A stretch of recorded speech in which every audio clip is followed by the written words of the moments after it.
Hi friends, இன்றைக்கி மே 1 என் பையன் birthday. இன்றைக்கி நாங்கள் வந்து சாந்தோம் சர்ச்சுக்கு தான் போயிருந்தோம். அங்கே போயிட்டு வண்டி பார்க் பண்ணிவிட்டு செம்ம வெயில் தாங்க முடியல. அப்புறமா கேண்டல்லாம் வாங்கிட்டு அங்கே ஜெபமாலை சும்மா அதெல்லாம் வச்சுருந்தாங்க பார்த்துட்டு, இதுதான் என் பையனோட ட்ரெஸ் எப்படி இருக்குதுன்னு சொல்லுங்கள்.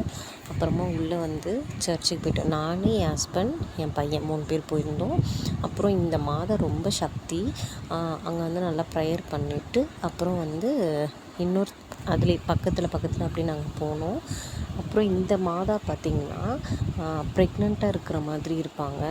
அந்த மாதா வந்து ரொம்ப சக்தி. குழந்தை இல்லாதவங்களுக்கு நம்ம நம்பிக்கையோடு ப்ரேயர் பண்ணால் குழந்தெல்லாம் பிறக்கும். இது வந்து உள்ளே இருக்கிற கீழே வந்து தெரியும். இந்த மாஸ் வந்து இன்னொரு பக்கமாக போனீங்கன்னா அது கீழே தெரியும். அது கீழே வந்து சொல்லுவாங்க, கீழே இருக்கிற சர்ச்சுன்னு சொல்லிட்டு. அப்புறமா நற்கருணை ஆராதனை அந்த இடத்துக்கு போயிட்டு அதுக்கப்புறமா திருப்பி நான் கீழே ஒரு சர்ச் தெரியும்னு சொன்னேன் பார்த்திங்களா, அதுக்கு இந்த பக்கம் தான் போகணும். போயிட்டு செப்பல்லாம் வந்து ஒரு இடத்துல வைக்கணும். அங்கே வச்சுட்டு நம்ம அதுக்கப்புறம் எதுக்கவே வந்து பார்த்திங்கன்னா மியூசியம் மாதிரி சின்னதாக வச்சுருப்பாங்க. சர்ச்சில் வந்து எப்படி இருக்குது, என்ன அந்த நாள் ஃபஸ்ட்டெல்லாம் எப்படி இருந்தது அதெல்லாம் லைட்டாக பார்த்துட்டு அப்புறம் நாங்கள் கீழே மாஸ் அட்டன் பண்ண போயிட்டோம். கீழே பார்த்திங்கன்னா செம்ம ரஷ்ஷு. பெங்களூர்லேருந்துலாம் வந்திருந்தாங்க சர்ச்சை சுற்றி பார்க்குறதுக்கு. அப்புறமா அதெல்லாமே பார்த்துட்டு மாஸ் ஸ்டார்ட் ஆகிடுச்சு. மாஸ் அட்டன் பண்ணிவிட்டு முடிச்சுட்டு அந்த கீழே அந்த வழி பாருங்கள் சூப்பராக இருக்கும்.